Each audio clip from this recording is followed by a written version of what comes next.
So my name is Ambrosia Martin. I'm one of the counselors at Cheltenham High School. On this session with me is also Mr. Paul Bryant, who is one of the counselors as well. He will be assisting me with yielding some questions and supporting with the informational session. We're going to go ahead and get started. Tonight, we're going to talk about the college application process that our seniors are going through. Now, most of you probably know I also have a senior, so this is super exciting to, get through to this process. I remember when they first started kindergarten in their year of 2026, I was like, whoa, that's never going to get here. And we're here like already. So I'm excited to see not just her, but all of her friends and your children and everyone get through this process. Tonight, we're going to talk about all of the things that we need to know about this college application process. It can be tedious, it can be a lot, and there's a lot to know. So please, feel free to take some notes. This webinar will be recorded and posted to the counseling website. So once that happens, I'll send out an email blast just to share that it has been shared to the website so that you can always go back and take a look at the informational session. Please also feel free to reach out to your child's counselor if you have any additional questions, maybe something I didn't cover, but this will be readily available for you because, like I've said, there is a lot of information that we need to cover. So we're going to cover Act 158 information, how to connect with colleges, whether it's through a rep visit or tours. We're going to talk about some key dates and deadlines when it comes to the application process, and then just how to navigate the Naviance tool. That's really a big bulk of what we're going to be covering because that is a big bulk of the process.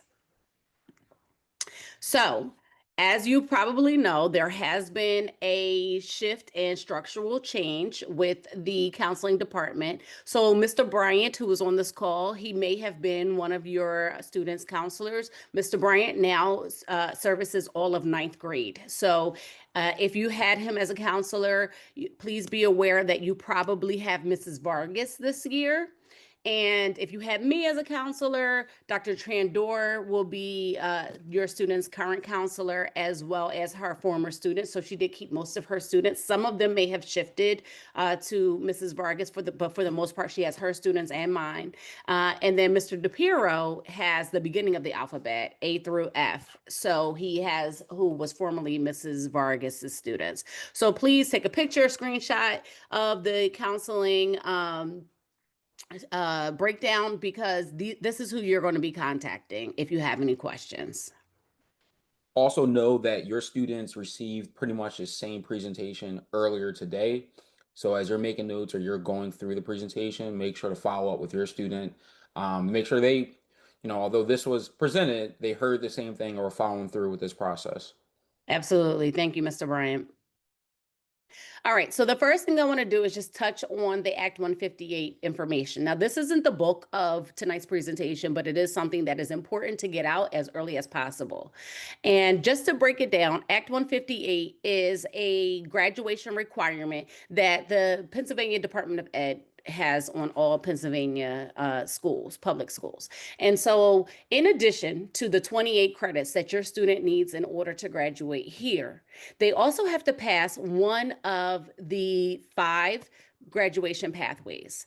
Okay. And so it could be either through getting proficient or higher in 3 of the Keystone exams, or maybe adding them up to a certain score. There's also the option of a CTE, which is like a career and technical education. So that's if your student is in diversified occupations or attends Eastern, they take certain exams and assessments that demonstrate mastery. So your students may also fall under the alternative assessment pathway. And that's where if they have a 3.0 GPA or higher and get accepted into a college program, or a 2.6 or higher and get accepted into not just a college 4-year college program, but also into a major. So for example, like they have to apply to like psychology or apply to nursing, business, something. And if they get accepted into that program, then they demonstrate evidence of that. And that meets one of those pathways, which is the alternate assessment. The evidence-based would be something like, taking CPR certifications, or a series of certifications, and there's three different certifications that they have to take, or they could be waived for special circumstances. We don't typically do that because there are only extenuating circumstances where waivers can happen. But essentially, the goal is for your student to meet one of those pathways. And then with that, alongside their 28 credits within English, math, social studies, and science, etc., they will be eligible to graduate. Now, let's just say a student doesn't meet one of those pathways, but they get straight A's, for example, and all of their classes meet their graduation requirements here from our local school requirements. They still are not eligible to graduate. So that's why it's important that I'm putting this on your radar now so that you can start to plan with your student's counselor. However, we're not just leaving it all on you. I will be reaching out to families within the next coming weeks so that we can start the first wave of addressing this and making sure students meet their graduation requirements in October. So you should be hearing from me soon, and there will be more information coming from Dr. Hammond. I just wanted to put it on your radar that this is something that we do need to be aware of. Here's a breakdown for you that just kind of shares what those different pathways look like, what you need to do within those pathways. I'm not going to spend too much time because I summarized it, but if you come back to the presentation at a later date, or if you take a screenshot of this slide, then that's something that you could come back and look for at another time. So we're actually going to shift into like that college application process. And we're going to first talk about in-school college rep visits. So this is an important first step for your students because some students may have finalized where they want to go to college. Some maybe not so much.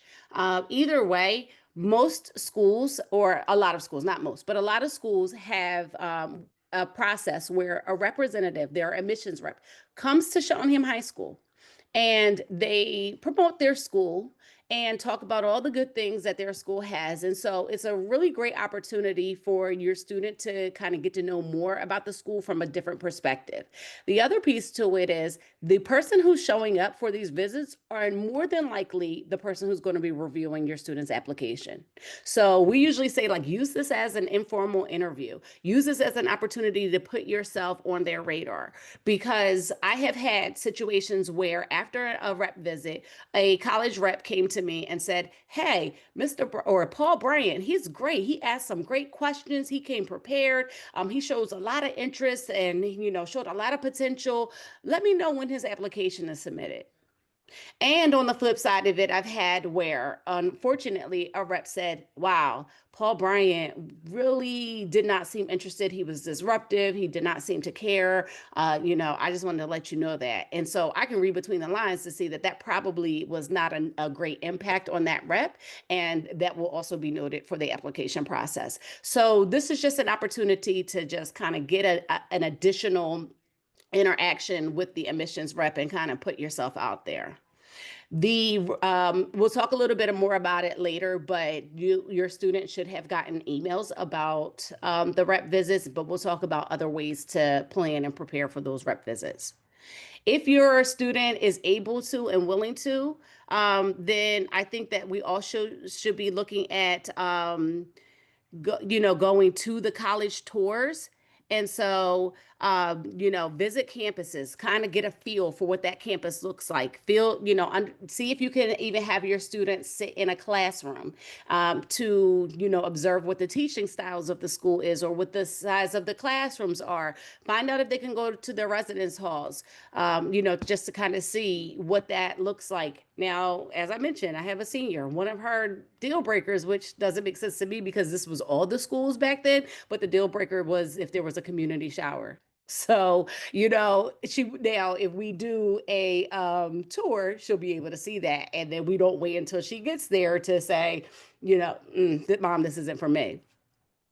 So, but if your student can't get to the campus, then again, the in-school reps would work for your student just to at least get a little bit more information. So as I mentioned, emails are being sent from Ms. Sutherland, who is our counseling secretary. She is letting students know when schools are coming that week, However, it is probably more efficient to have your student go into Naviance and sign up for the rep visits. And right now, if your student were to go into Naviance, they can see all schools that have scheduled a rep visit with us. So they can see all the way out to December if necessary.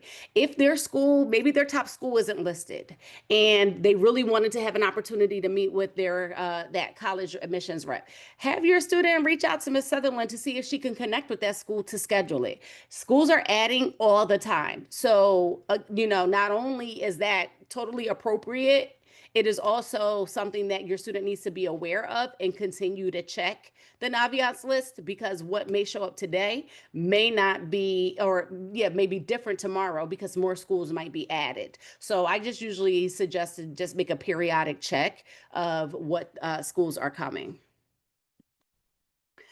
So once they do that, they know where they want to go, everything is finalized, they're ready to start their application.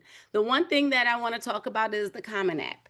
It is important to know what the different platforms are for applying to colleges. And so the Common App is probably the most common process that students use. And so the best way to explain it is almost like a one-stop shop. Instead of submitting applications to 5 different schools, they're going to submit applications to, submit one time through the Common App, the most commonly used or repeated information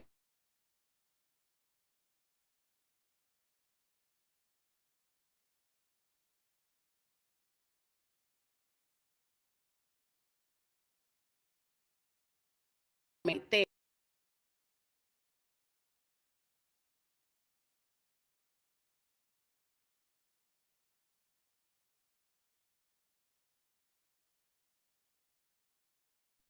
I'm sorry, I think I lost you guys. Mr. Bryan, can you hear me? Yes, we can hear you, but the presentation isn't up. Okay, sorry. Hold on. Give me 1 second. Can you see it now? Not yet. All right. How's that? You're good. Okay, thank you. Sorry about that. My internet seemed to be unstable for a second. Okay, so I was mentioning the Common App. So the Common App is like, all of that information, the demographic information, grades, all of that you put in multiple times would be put into just one spot. And then you could click on the school that you're interested in applying to, and then just fill out the rest of the information that they need. Most schools participate with the college, with the Common App, but not all do. So if they don't, you can still apply by going to their website. And the application is there on the website. There is also a Common Black College app that is for individuals who are interested in applying to HBCUs. That's also a one-stop shop. You can pay a fee one time, submit the application one time, and it submits it to all HBCUs. And so that way you have that opportunity to, submit your application at one time to multiple schools. It is important to know what those application requirements are. So as you're entering into the college, into the Common App, as you're going to different websites, find out what the requirements are. Every school is different. Some require letters of recommendation, some require essays, some require SAT scores, some do not. So it is important to know what those requirements are. Also, pay attention to what the admissions requirements are, like academically. So if, for example, they want you to take a certain math class because you're going into a math major, or if they want you to take maybe 3 years of a language, we only require 1, we recommend 2, but maybe your school that you're interested in requires 3. It's important to know that ahead of time so that there aren't any surprises once your application is reviewed. And as I mentioned, many schools do also want essays. And so you want to make sure your essay is creative, it's personal, it shares who you are as an individual. And so English teachers can review them. If your student has English this first semester, that is supposed to be a part of their curriculum. So that will be an assignment that they'll have.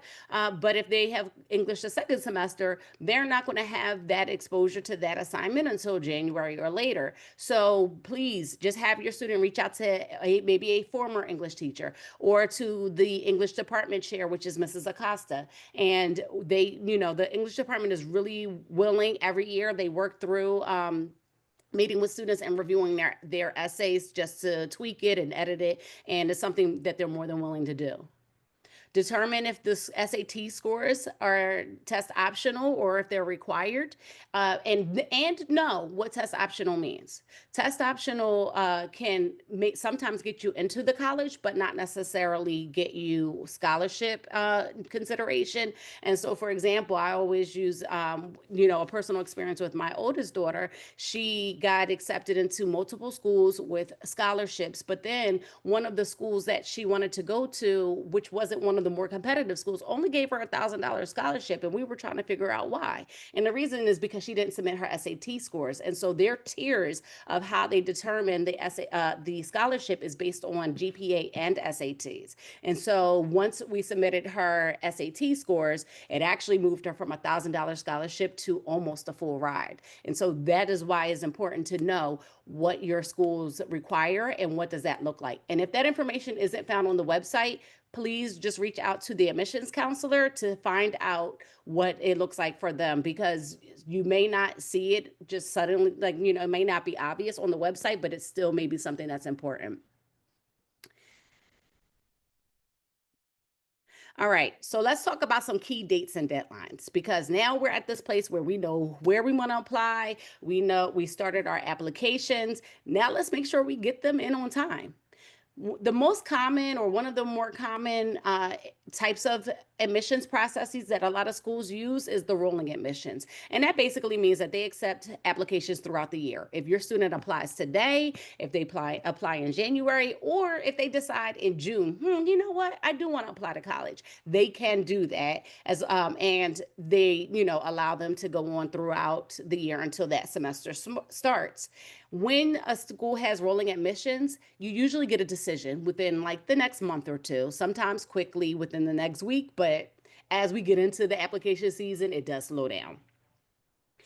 There are also regular decisions. Those regular decision schools usually set their decision or their application deadline like January, February. And what they're basically saying is you have a deadline that you have to apply by.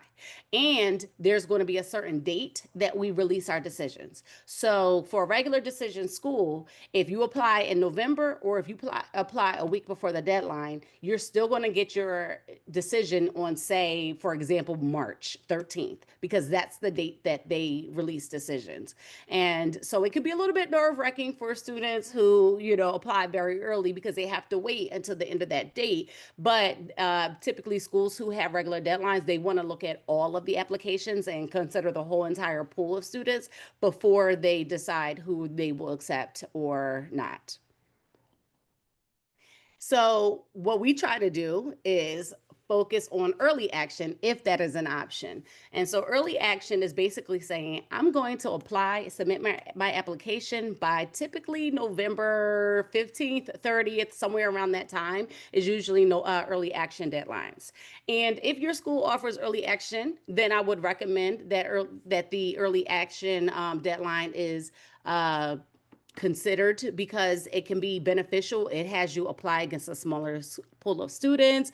You get your decision earlier. So for example, if that same school that we talked about, regular decision, has a deadline of January, but they also offer early action, if you make it within that early action deadline, you do tend to get your decision in like December, which is earlier.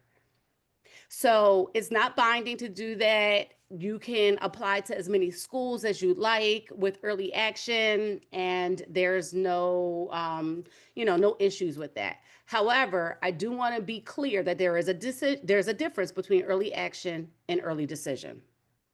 Early decision is basically saying, if I get accepted into this school, and it usually has around that same deadline date, of like November, October, November, December.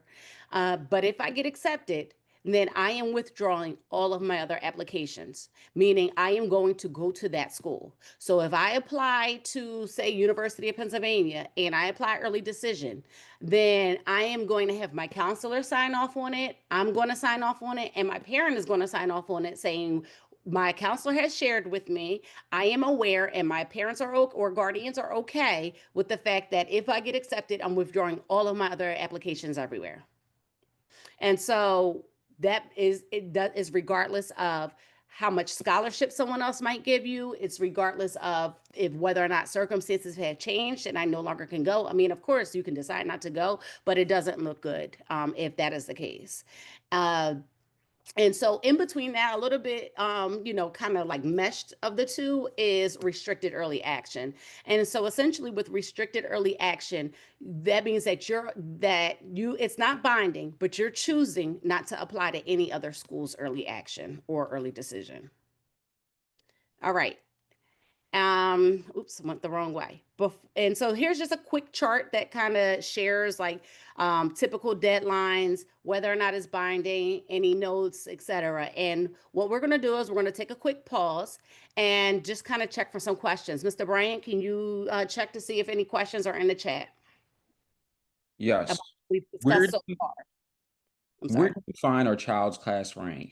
Or if you don't give us a specific number, can we find out the percentile? Absolutely. So we don't do class rank. So what you will put on the Common App or whatever other application is that we don't report rank. And that is the only question so far.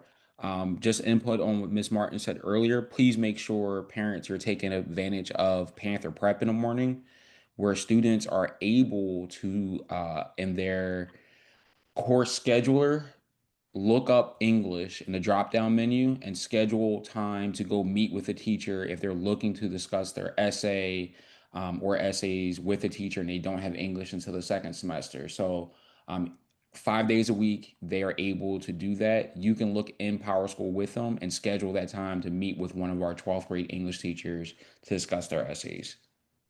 Yes, thank you. Thank you for putting that out there. All right, if there are no more questions about what we've discussed so far, then I'm going to move on. And there's still an opportunity later to ask some questions. All right. So we kind of talked about this already, but the different platforms and formats of the different schools that, or the different ways that you can apply to colleges. And so now we're going to move on to Naviance. Naviance is the other piece. So we had the Common App information. We talked about the application process. So now let's shift a little bit to now that your student has applied. This is what the next steps are. Now, all of these things that we're going over, I want to reiterate, please make sure your student has applied, submitted their applications before they do these next steps. Because if they submit their application or if they do these things before they submit their application, things can get lost. So now that the application is submitted, we want to talk about how to get transcripts, letters of recommendation out to the schools. And so what we'll do is we'll start with how do you even get into Naviance? And so your student in their presentation today has learned how to get into Naviance on their end. However, they probably should have been doing it over the last couple of years anyway, but just in case they did learn how to access Naviance. But as a parent, you also can access Naviance. And so what you want to do is make sure you access it through our school district's website, because Naviance is a wide tool that's widely used amongst many states, schools, districts, etc. And if you just Google Naviance, it's not going to take you directly to the one that's working with our websites. So you want to get into it through our webpage. And then once you do that, you click on parent and guardian, and you'll have a way to log in. Now, if you're new and need to register, you can do that. If you find any issues with that, just reach out to your student's counselor. We can reset your password and get you access into their Naviance account. now that your student is in there, you're in there, you're able to, monitor and see what's going on. The first thing we want to do is match Common App to Naviance. And so essentially what it is syncing the two platforms together so that the things that you've done in Common App now automatically show up. So for example, if you started an application and it's in progress, and on Naviance, we'll be able to see that your application is in process or in progress. All of the schools that you started applications with start to show up in the colleges that I applied to tab, which is the most commonly used tab in this during this stage of the process. However, you have to match it. And so once you go in, if you see right here where it says match accounts, that's the first step that you need to do. Once you do that, then you'll start to be able to do the other steps like requesting letters of recommendation, etc. Now, the one thing that I want to note is that before you can match your Common App, you have to kind of go through some of that beginning like demographic information, the first 6 or 7 frustrating pages of the application process. But then when you get to the bottom where it says recommenders and FERPA, you have to make sure you complete the FERPA section. And the FERPA section is basically asking, do you waive your right to see your letters of recommendation? Our general rule of thumb is that, our recommendation, yeah, you may want to waive your right. However, it is totally up to you. It is your decision. But just please note that if you don't waive your right, that could be a red flag to schools because they may want to say, like, what are you trying to hide? Why do you need to see your letter of recommendation? Are you afraid that that someone's going to write something bad about you? We try not to do that. That's not what our process is. If teachers don't have something that, if they have something that they don't want to say so much, that they may decline writing your letter of recommendation before they write something bad. That's like our general rule of thumb. Okay. And so now that you've matched it, you're in there, you're ready to start adding colleges because maybe in addition to applying to the Common App, you also apply through a school's website. Maybe they don't participate with the Common App because I'm not sure if I mentioned that. While most schools work with the Common App, not all schools do. So for example, like East Stroudsburg of Pennsylvania, they don't use the Common App. You would have to apply to them through their website. So you're going to add that school to your list of schools that you're applying to manually. And you just click the little plus button right there and it kind of asks you for all the information. It's asking you how you're applying. So you want to click on directly to the institution and make sure that list is accurate. And then once you do that, then you can request transcripts. And so, again, I want to reiterate and emphasize request transcripts after you've submitted your application.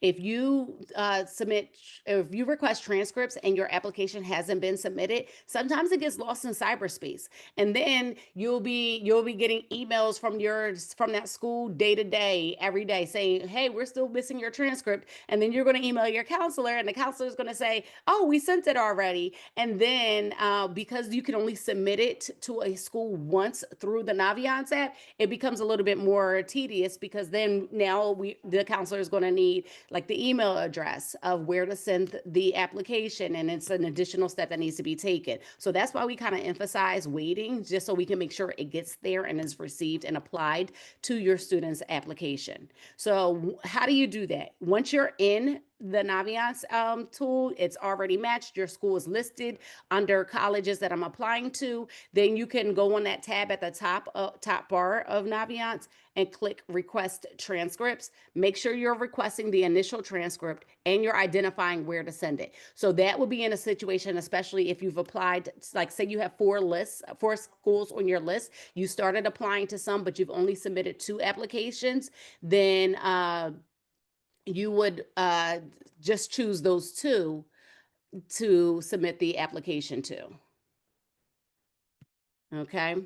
But here's the other thing. If you don't see the option to request transcripts, then that means that your student's release of records form has not been received by our department. So they received those today during the presentation. So once if they were 18 or older, they're able to submit it, fill it out and submit it themselves. If not, then a parent or guardian has to sign off. And essentially what you're doing is you're signing off saying that I am giving Cheltenham High School permission to send my transcripts or any other documents that are being requested. And so if that form is received, then you'll get that screen. But if not, then you'll get this screen where you don't even have the option to request transcripts. And so that might just be a prompt for you to follow up with your student to just say, hey, did you remember to submit the release of records? And if they say yes, then have them check in with their counselor. So the other thing that students need to do is request teacher recommendations. Some teachers will, I'm sorry, what you want to do is you want to reach out to your teacher first. And then you want to have ask them like, hey, can you write me a letter of recommendation? This is the reason why I'm asking you. You can attest to the fact that I'm a leader in the classroom, or you can attest to the fact that I did really well in human anatomy and I would be a great candidate for nursing. Something along those lines to share with the teacher why you want them to write the letter of recommendation. Make sure you have your student ask them first and get permission for them to do it. Once the teacher agrees to write the letter of recommendation, then you want to have your student request it in Naviance. The conversation is not enough to have the letter of recommendation sent. It has to be a request in Naviance. Once that request is done, it prompts the teacher and gives the teacher a link on how to submit it.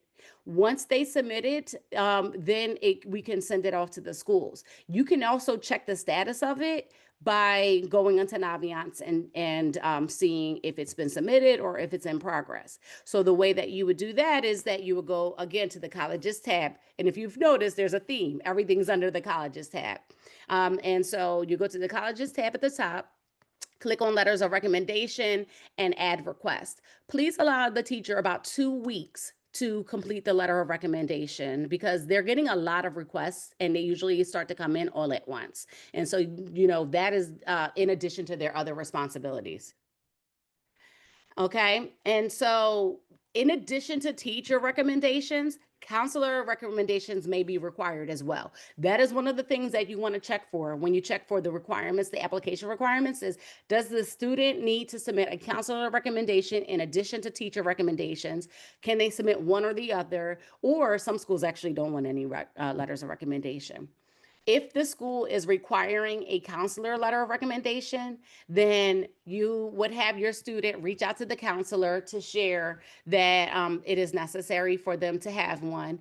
And they will also fill out a counselor survey, counselor recommendation survey. Now that is actually not in the colleges tab that theme was in. That's in the About Me tab, just a few, options over from the colleges tab on the top right of the Naviance screen for them.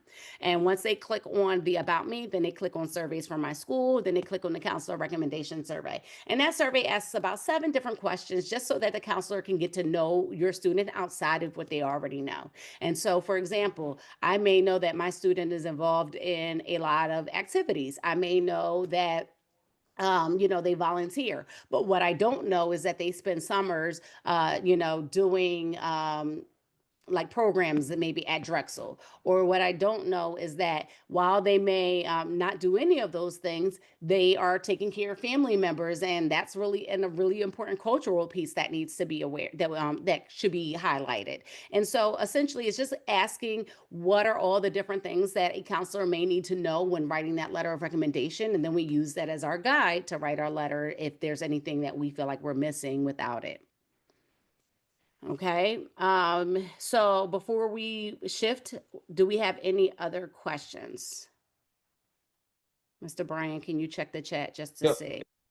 Can my student submit a letter of recommendation from someone not at Cheltenham High School, a boss or a coach outside of school? Thank you for asking that question because as I was waiting, I was like, "Oop, I forgot to mention that." It's so the one thing before I answer that question, I want to highlight that the Common App allows for recommenders, which would be the letter of recommendation through the Common App. Please don't have your students send their request through the Common App. We only use Naviance to communicate with schools. So, however, they can use that recommenders section for like coaches and community leaders, etc. Now, that person also has to have a Common App account, which they can set up in order to write the letter of recommendation, may have already set up for previous students that they've written a letter of recommendation for. They do need to have an account, but they can use that Common App recommenders. Now, let's just say they're not technologically savvy. They don't really know how to set up an account. The alternative to that would be your counselor or that person can write a letter, and then your student needs to just tell them where to send it. So they would send the maybe the admissions office email address or the address to have it mailed in, where the letter can be submitted that way. Either one is fine. One is not recommended over the other, but those are two different options. So make sure if your student uses the Common App recommenders, that is for someone outside of school, not from a teacher or a staff member in the school. Now, the other thing that I want to mention is that a lot of students, especially this year, have teachers from that may have retired recently who they want them to write their letter of recommendation. Once upon a time, those teachers could still have access to our Naviance system, and we would just still submit the request through there. However, with Naviance's upgrades and updates, we cannot do that anymore. So that still would fall under the Common App recommenders or having that retired teacher email the letter or mail the letter. Any other questions, Mr. Bryant? There was a general question about Eastern also having, and this could apply to anyone, getting someone to look over their their essay. And what I recommended is, although if your student's still not physically able to get through in Panther Prep, they're still able to email one of the English 12 teachers or look and see who's their English 12 teacher the second semester, but reaching out to them, even if it's not in person, asking them to review their essay, students would still have that the ability to do so.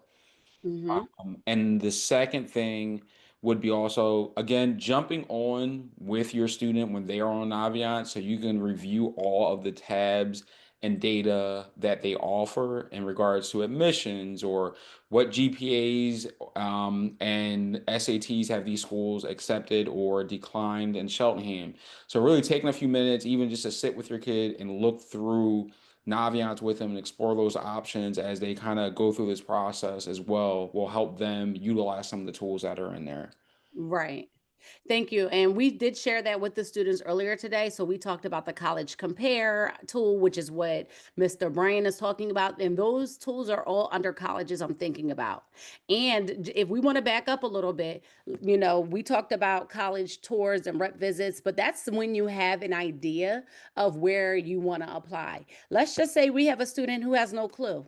They know that they want to go to college or maybe considering going to college. They're not really sure, and they want to, start researching a little bit deeper. There's also a super match tool in there that I absolutely love. It's like a filter system. So, when you shop online, you might choose a color or a size or, pick up in store, options like that. That is kind of what the super match is. You can choose the size of the school, the location of the school, the majors that they accept, the GPA requirements.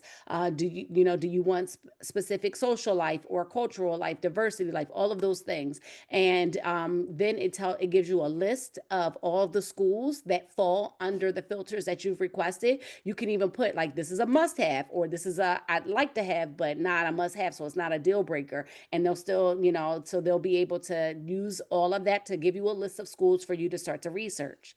And it tells you, like, let's just say out of those filters, how much of it meets. So is it 100% that it meets, or is it 20%? Like they only have one or two of those things you're looking for. And so, just to piggyback off of what Mr. Bryant said, there's way more tools than just communicating with colleges and Naviance.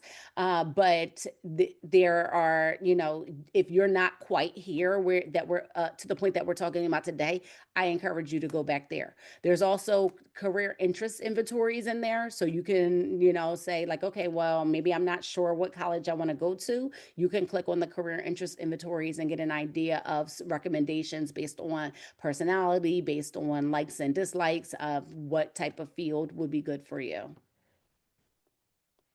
Two additional questions. Um, can you choose to submit SAT scores to some schools and not others? Yes, and so you're going to choose how to what schools you want to submit SAT scores to, and you're also going to send the SAT scores. We don't send SAT scores, and so you would either, if it's ACT, you will send it through the ACT website. If it's SATs, you send it through the SAT website, and so you can choose there. When you send them, what schools you want to send them to. I believe it's like, I don't know if they increased the price this year, but it's about $12 per school that you send it to. And so you just want to, that's another reason why you may want to be aware, just kind of choose what schools you want to send it to. And I just lost my train of thought. Oh, and so if your student has taken the SAT with a fee waiver, that fee waiver gives you free, I think 4 free schools that you can send the SAT scores to. So you would just use that same code. Any other questions, Mr. Bryant? Yes. How do we reach retired teachers or teachers who have left CHS? That unfortunately, if they haven't given contact information, then we don't, I don't know. Now, I do know that there have been teachers who around this time start to reach out to me and say, hey, if there's anybody who wants me to write their letter of recommendation, please give them my email address. But if they haven't done that, then unfortunately, I don't know. There may be some other students who can say, like, hey, I spoke with such and such, and she's writing my letter of recommendation, or he's writing my letter of recommendation. And then maybe you can find out from them if they'd be willing to share their contact information. Anything else? What policy does CHS have for students missing school for college visits? How much notice is required? And what I can do is this is through the attendance office. There's a form that needs to be filled out ahead of time and some information given before. I will copy that and put it in the chat. Right. That's a great question.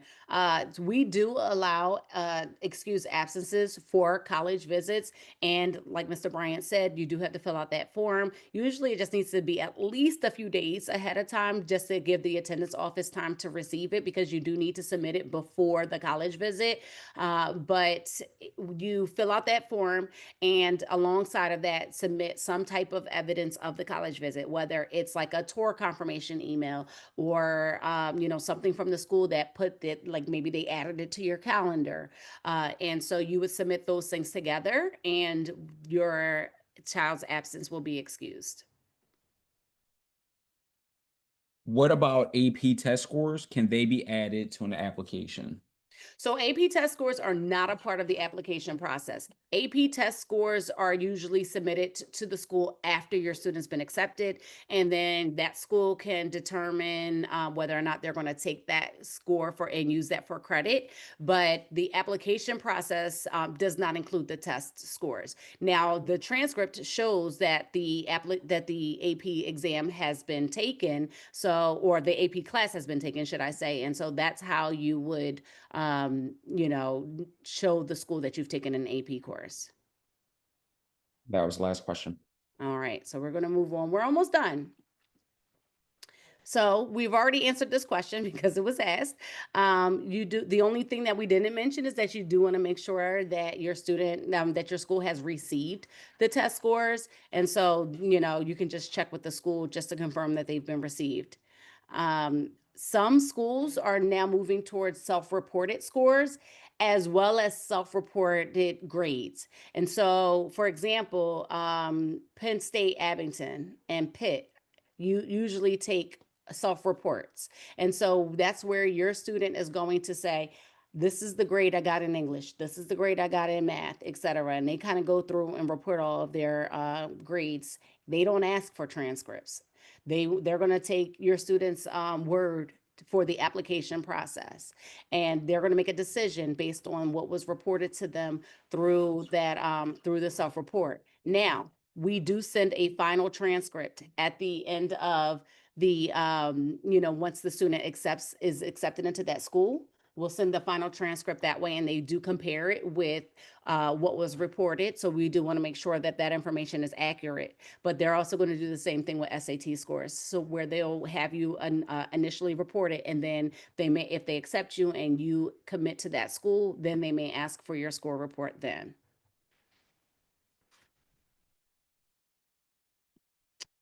Okay, so we've kind of covered the base of everything that needs to be addressed as far as the application process. However, once you submit your application, that's not the end of it. There are some steps that we need to be aware of that may or may not happen, and there are some things that you need to know. The first thing is, if you've applied to a school, or if your student has applied to a school through the Common App, we will automatically send first semester grades to that school, whether you've been accepted already or not. And so it is important for your student to continue to stay on top of things, not have senioritis just yet, because that information can impact the applications. Now, if your student's school was if your student applied into a school not through the Common App, but maybe through the website or instant decision days, which is what I'm going to talk about next, and that school needs their mid-year report, we don't automatically send it to them. So your student's going to need to let their counselor know that that school is requesting it, because otherwise we wouldn't know to send it to them. A lot of schools can do either like a deferment or a wait list where they want to see what your first semester grades are. And so that's another reason why you want to stay on top of your grades, because that can have an impact on your acceptance.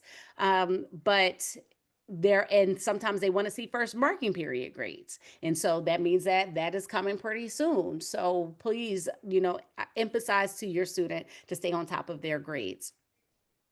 Then after the first semester, you still got to kind of stay on top of things for the second semester. At that point, you still want to stay on top of it, because as I mentioned earlier, we sent a final transcript to the school that says that by the time that you've graduated, and B, by the time you've graduated, these are your grades that you've had for after you've been accepted. And so you definitely want to make sure that, again, your student is aware of that. Also, if your student has changed their schedule, since school started, have them check the transcript that is being given to them tomorrow. So in homeroom tomorrow, or if your student has late arrival, they can come to the counseling office to get their transcript, but the transcripts will be distributed tomorrow. Have them check for accuracy, have them check to see if their schedule has been changed, if it reflects that schedule. Also be aware that once you submit your application, if, say, for example, someone wants to drop an AP class or change their schedule for second semester, and it's like a core class, that is something that's going to need to be communicated to those schools, because when they do their review, they're looking at the GPA and grades from 9 through 11, but they're also considering what classes your student is currently taking or enrolled to take. So if that changes, that needs to be communicated to the school. So, it would be in your student's best interest that if a change needs to be made for second semester, because we're not changing for first semester anymore, but if second semester changes need to be made, they kind of do it now before they submit their applications.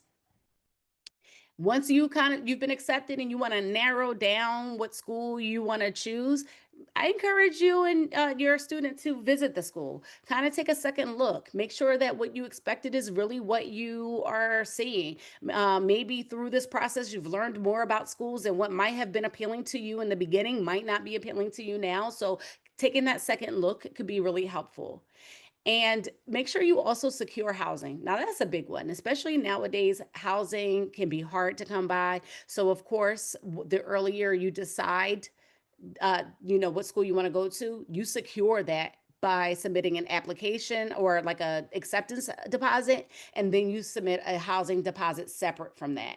And that is how you make sure, or try to make sure, that you have housing applied to you. However, May 1st is usually the final decision deadline. We do a big celebratory thing at the school. We celebrate all post-secondary options, whether your student's going to college, going into the military, going directly into the workforce or going to a trade. We celebrate all of that on May 1st.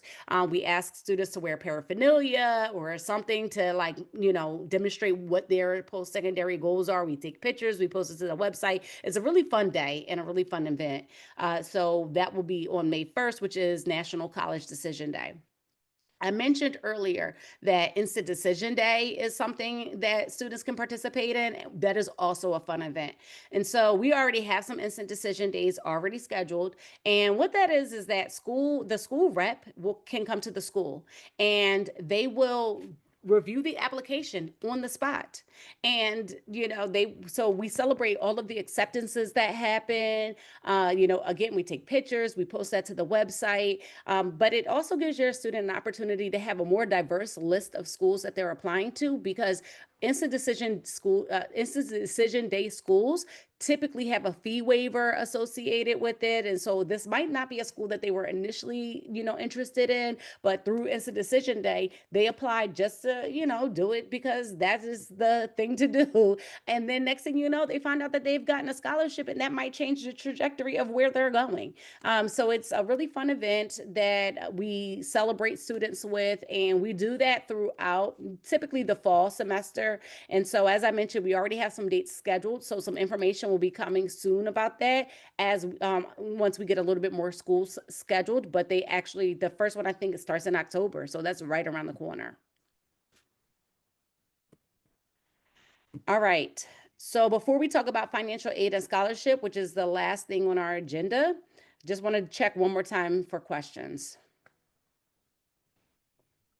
Make sure if you have anything presenting is shared. And then the first question was, how long was the first marking period? How long is the first marking period, or are grades sent to the colleges?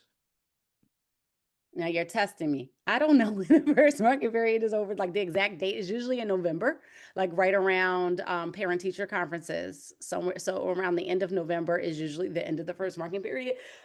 Excuse me. So if you Mr. Brain, if you take that student's or that person's name, then I can send an email just to confirm that. Or Mr. Brain, if you have a way to check that while we're on here, that would be great so that we can communicate that. But it's usually like around November or October, November is the first marking period.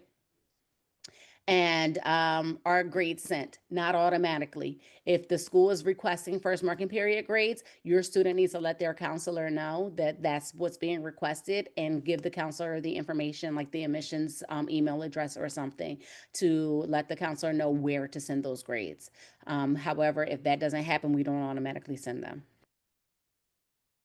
How do we connect with CHS alumni who go or went to college universities our child is interested? That's a good question. Mr. Bryant, do you have an answer for that? I know I got information. Sorry. I know I as a community member, I received information recently that the CHS Alumni Association is gearing back up. That might be a suggestion, and you can find that information on Facebook. But other than that, Mr. Bryant, what do you think? Typically, if you go to your counselor, they may be able to see if there's a student that has went to your school within the past couple years. But there isn't necessarily a direct directory where you can see who went to Westchester, when, and their contact information. But if you talk to your counselor, they may be able to kind of point you in the right direction of a student who was previously there. Okay. Can you see my screen? No, What do you see? your face. Oh.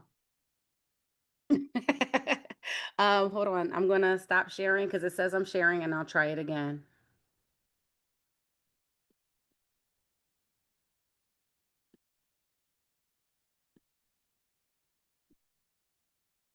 How about now? Yep. Okay, sorry about that. I don't know how long it's been out, so I apologize if my screen hasn't been shown while I've been talking. So I'm sorry. I just got a message that it can't be seen. So all right. Any other questions before we move on? Yes. Can colleges see enrolled classes at Montgomery Community College? Ooh, another good question. So they can only see the fact that your student is in dual enrollment if dual enrollment is on their schedule.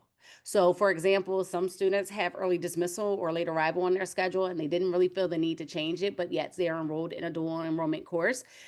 I would encourage your student to have their transcript reflect that they're in a dual enrollment class. If they've already taken the class and they already got a grade on it, make sure that that transcript from that school is submitted to their counselor so we can make sure it's on their transcript, their Cheltenham High School transcript. So, for example, it'll break down to say like 22-23 school year, these are the classes that the student took, and then 23-24, et cetera. But it'll also have a section for like Montgomery County Community College or Arcadia University, and it'll show that that student took a class at that location, and this is the grade that they got. And so but that's only for classes that they have taken already. The only thing that they can see for, say, maybe spring semester or now is that they're enrolled at in a dual enrollment program by having that on their schedule, and which would then ultimately pop up on their transcript. When can we apply for the FSAID?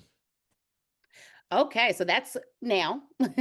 um, I believe like around October, which is around now. So the application, the financial aid application opens up October 1st, and you have to have a FSA ID. And so both the student and the parent need to have it. It takes a few days to verify you that you are who you say you are, and to actually assign you an FSA ID.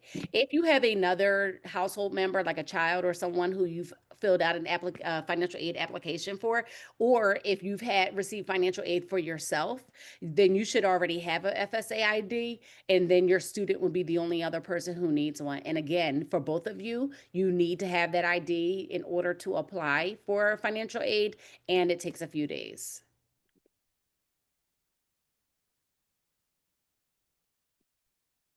Okay, is that it for the questions?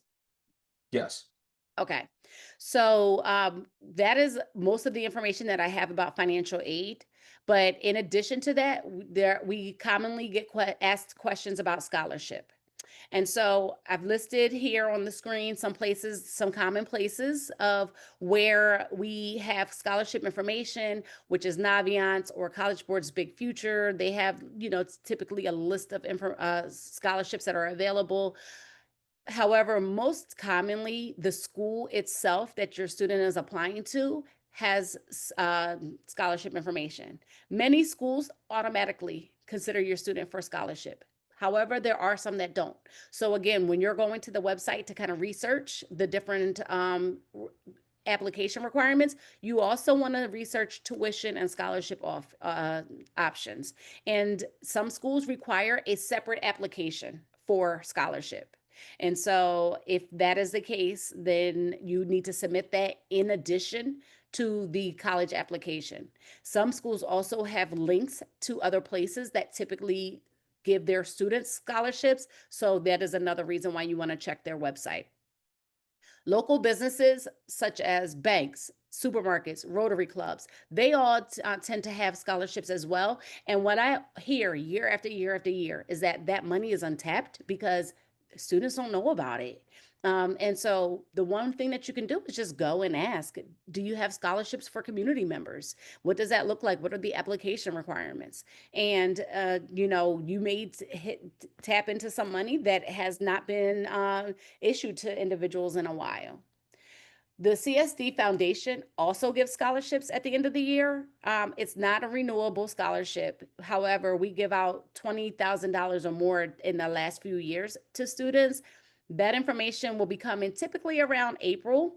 And I encourage your student to apply to those scholarships as well, because it's only for our Cheltenham High School seniors.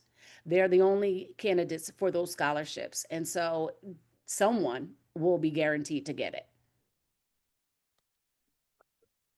What is the importance to apply for the FSAID early? What are the advantages of doing it early, and is it important to do it right when it opens October 1st? So the advantage of doing it early is just so that when you go to apply, you have already done that step and you can apply one because you already have your FSA ID. So that's really the main advantage is that you want to do it before you're ready so that you can do it once you are ready. October 1st, it doesn't have to happen then. The only time that it really makes a big impact is when if you wait, you have to understand that when you're applying, you're also going to be considered for grants if you qualify, and grant money doesn't run out. And so if you wait until like maybe May or, April, May, June, there might be a possibility that you may qualify for a grant and that money is no longer available.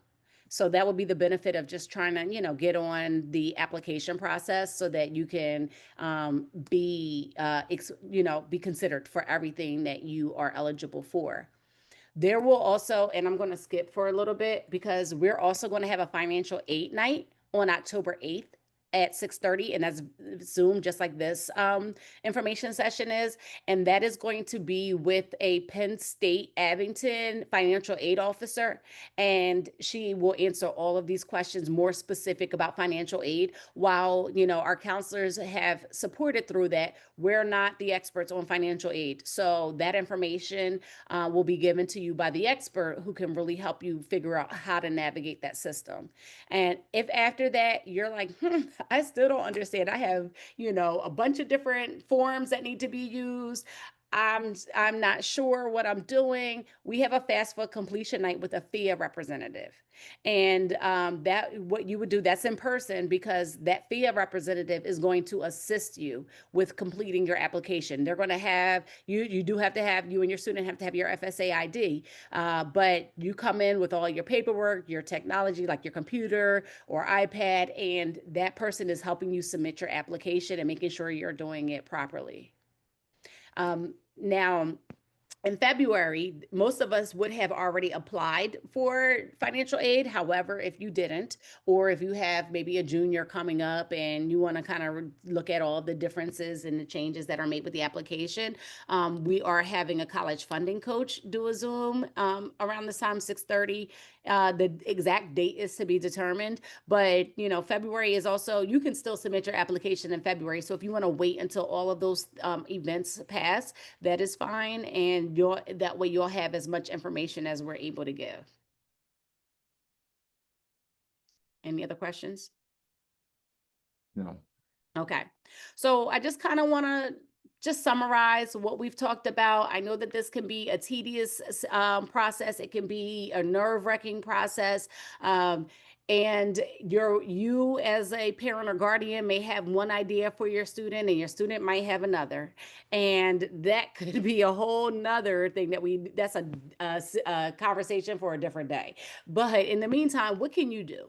How can you support your student? What can we do? How can we support your student? So the first thing I just, recommend is just encourage your student to just explore all of the options without having that added pressure because senior year is enough pressure. And so just being able to go through the process at their own pace and now sometimes we might have to nudge them a little bit, but without that extreme pressure of trying to figure out the rest of their life now, can be helpful when they can eliminate that. But also be open with your student. Talk about, how to choose a school to go to. How, do our financial considerations and means a part of that process?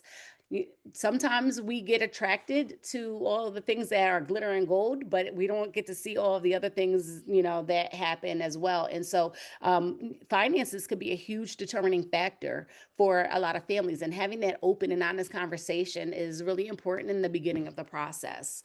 Again, support them by taking them to career visits, taking them to college visits, just being able to explore different things. I had a conversation with a student today who said that they wanted to go into a certain field because that's what was presented to them. However, they hadn't really explored anything else. So encouraging your student to just explore all of the different options could be really important because, yeah, that might sound really good to them, but they don't know what else could be really good to them. They don't know if that's really going to fit them. And they could be missing out on a lot of opportunities. And then from our side, we're going to do those same things. We're going to have individualized meetings with our seniors, and we're going to kind of just reiterate a lot of what has been discussed today during their session and during this session, support them through the process, help them, help them know different opportunities that may be available based on what they want to do, based on where they want to go, kind of just, giving them that additional level of support to either validate their decision or to provide them with more information to make a more informed decision. And we are now at the end of the presentation. So if there are any questions, any more questions, now that we've kind of shared everything, something that maybe I have forgotten or just didn't mention, please take this time to ask any questions. And Mr. Bryan, if you feel like there's anything else you want to add, please take this time to add as well. No, Ms. Moran, I think you stressed especially just taking this time now to work with your students before deadline. The more work you're doing the front with scholarships or applications, acceptances, the easier it is when you're making that decision in the long run. So right now, I'm trying to gather as much data information about those schools. So when the money comes in, when you've looked at all the cafeterias, when things start to get blurry, you can make an informed decision, just supporting your student. Absolutely. Any questions coming through? There are no questions. Okay. Well, thank you all for your attention. As I mentioned, this is being recorded and will be posted to the counseling website. A notification will go out once that's done. If you have any questions, please feel free to reach out to your student's counselor. And if you feel like, you know what, maybe we're at a place where I need to meet with the counselor with my student so that we can start to finalize some of these plans, feel free to do that as well. Thank you.